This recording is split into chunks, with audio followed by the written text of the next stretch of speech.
앞서 말씀드렸다시피 해외 선물 매매에서도 주식이랑 똑같은 설정값을 가진 이동평균선을 그대로 대입을 해도 될까? 이 부분이 가장 큰 의문이실 거예요. 저는 여기에 정확하게 아니다라고 설명을 드리겠습니다. 안녕하세요, 해외 선물의 정석입니다. 영상을 시청하시기 전에 구독과 좋아요 부탁드리고 해외 증권사를 사용하시면 나스닥 한 계약 기준 140만원, 최소 증거금 0.01 계약 기준 14,000원부터의 선물 거래가 가능합니다. 자세한 내용은 댓글 혹은 더보기란에 셀프 계좌 개설 영상 혹은 고객센터를 참조해 주시기 바라겠습니다. 자, 반갑습니다. 오늘은 해외 선물 매매에서 이동평균선에 대한 디테일한 이야기를 한번 드려보도록 할게요. 이동평균선 너무 식상하죠? 사실 주식 매매를 하고 내가 매매를 좀 해봤다 하시는 분들은 아마 해외 선물 매매에서도 이동평균선을 많이 활용을 하실 텐데, 이 이동평균선을 해외 선물 매매에서 활용을 하는데 가장 문제가 무엇이냐? 바로 주식에서 사용하던 이동평균선의 값을 해외 선물에서 그대로 대입을 한다라는 거예요. 무슨 수학 공식 마냥. 그런데 해외 선물 매매에서 이동평균선을 사용하는 방법과 주식에서 이동평균선을 활용하는 방법과 설정값에는 엄연히 차이가 있다라는 겁니다. 아마 이동평균선을 활용하시면서 대부분의 투자자분들이 이런 생각을 한번 해보셨을 거예요. 왜 주식에서는 21선을 활용하고, 왜 주식에서는 61선을 활용하고, 왜 주식에서는 181선, 301선을 활용을 하는데 이걸 해외 선물 매매에서 내가 그대로 활용해도 될까? 이런 생각을 가지신 분들이요. 그런데 여러분들이 보는 건 주식처럼 일봉이 아니에요, 여러분. 여러분들이 보는 건 분봉입니다, 분봉. 여러분들은 주식과는 전혀 다른 해외 선물 매매에서 분봉을 보면서 주식하고 똑같은 설정값을 그대로 대입하고 있다라는 거예요. 자, 그렇기 때문에 오늘 해외 선물 정석이 해외 선물 매매에서 이동평균선이란 이렇게 보는 것이다에 대해서 한번 디테일하게 이야기 드리는 시간 가져보도록 하겠습니다. 자, 앞서 말씀드렸다시피 해외 선물 매매에서도 주식이랑 똑같은 설정값을 가진 이동평균선을 그대로 대입을 해도 될까? 이 부분이 가장 큰 의문이실 거예요. 저는 여기에 정확하게 아니다라고 설명을 드리겠습니다. 생각을 해보면 주식에서도 이동평균선마다 다 의미하는 값이 있어요. 우리는 주식을 일반적으로 일봉을 많이 봅니다. 일봉을. 평균적으로 일봉을 보면서 우리가 5일선, 주식에서 5일선은 일주일 동안의 움직임이죠. 5거래일이니까. 그리고 여기서 21선. 21선은 우리가 20거래일, 즉 한 달 동안의 움직임을 봅니다. 그리고 마지막으로 61선 같은 경우에는 우리가 3달, 분기 실적이 발표되는 기간 동안을 보는 게 61선이에요. 그렇다면 181선, 301선 다 마찬가지겠죠. 1년, 그리고 반년, 이렇게 우리가 주식에서는 설정 값에 다 의미가 있는데, 해외 선물 매매에서 과연 1분봉상 21선, 20분 동안의 움직임, 이런 설정 값이 과연 의미가 있을까요? 저는 전혀 없다라고 봅니다. 그렇기 때문에 해외 선물 매매에서는 내가 이동평균선을 설정할 때는 내가 보는 의미 있는 시간 동안의 이동평균 가격, 전 이게 더 중요하다라고 생각이 들어요. 해외 선물 매매에서는 주식과는 다르게 주로 분봉 그리고 시간봉을 보기 때문에 여기서 우리가 설정하는 값도 다 달라져야 된다는 게 맞다라는 겁니다. 그리고 여기서 내 성향에 따라서, 내 취향에 따라서 여기서 EMA라든지 지수 이동평균선, 그리고 SMA 심플 이동평균, 그리고 WMA 가중 이동평균, 이런 이동평균선도 내 취향에 맞게, 내가 보는 뷰와 관점에 맞게 설정을 해야 된다는 거예요.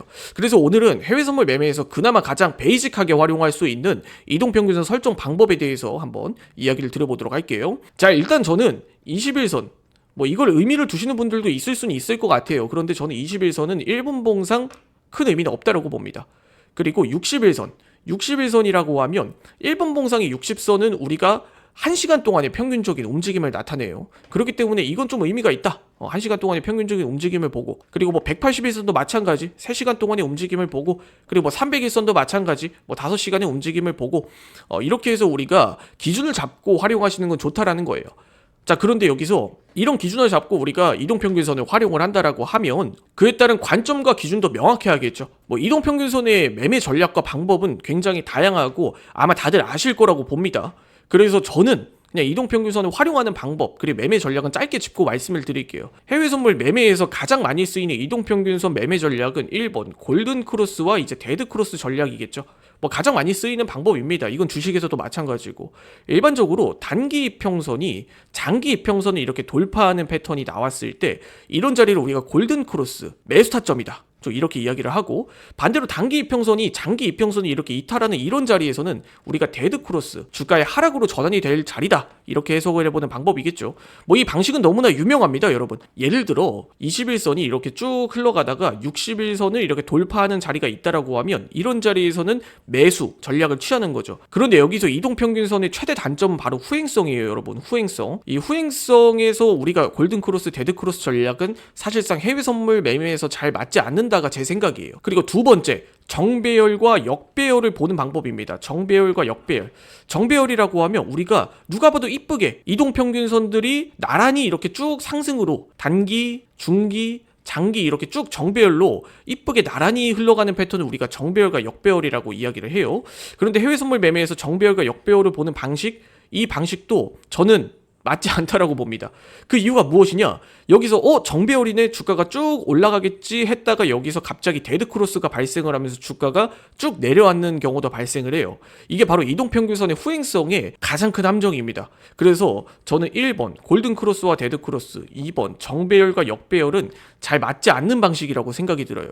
그러면은 이동평균선을 해외선물 매매에서 활용할 수 있는 방법은 무엇이 있냐? 이렇게 이야기를 들었을 때 저는 바로 캔들의 돌파라고 생각이 듭니다. 그래서 제가 앞서 말씀드렸다시피 의미 없는 이동평균선 다 빼라는 거예요. 그냥 의미 없는 이동평균선 여기서 인디케이터 삭제를 해버리고 이렇게 캔들이 의미 있는 자리에서 돌파가 나왔을 때 이 자리를 일종의 기준선으로 잡고 이 자리를 쭉 지지하고 가느냐 혹은 이탈하고 가느냐, 이런 기준선으로 활용을 하라는 거예요. 그래서 이동평균선을 활용할 때 저는 이렇게 활용해라라고 이야기를 드리고 싶습니다. 내가 중요하게 보는 기준선으로 설정을 하고 그 이동평균 값을 캔들이 돌파를 했을 때 여기서 추세가 평균적으로 1시간 가격보다 위에 있는지 혹은 아래에 있는지를 판단을 하고 여기서 매수 타점 혹은 매도 타점이 발생이 되게끔 우리가 이동평균선을 보는 게 가장 좋은 방법이라고 생각이 들어요. 이 이외에도 다양한 이동평균선의 활용 방식은 많습니다. 그건 다음 영상에서 한번 다뤄보도록 하고, 오늘 영상은 이동평균선에 대해서 뻔한 이야기 말고 그냥 제 생각, 견해를 말씀드린 부분이다 보니까 해외 선물의 정석의 생각은 이렇다, 이 부분들만 생각을 해주시면 될 것 같습니다. 자, 오늘 영상은 여기까지 하고 마무리 짓도록 하겠습니다. 추가적으로 궁금하신 내용은 댓글이라든지 혹은 더보기란에 고객센터 혹은 셀프 계좌 개설 영상을 통해서 여러분들이 메타트레이더나 해외 증권사를 이용해 보실 수도 있어요. 해외 증권사를 이용하시면 나스닥 한 계약 기준으로 150만원, 그리고 최소 증거금은 0.01 계약 기준으로 15,000원부터 해외 선물 거래가 가능하다 보니까 궁금하신 분들은 고객센터 혹은 더보기란에 있는 셀프 계좌 개설 영상을 시청해 주시기 바라겠습니다. 지금까지 해외 선물의 정석이었습니다. 영상 시청해 주셔서 감사드립니다.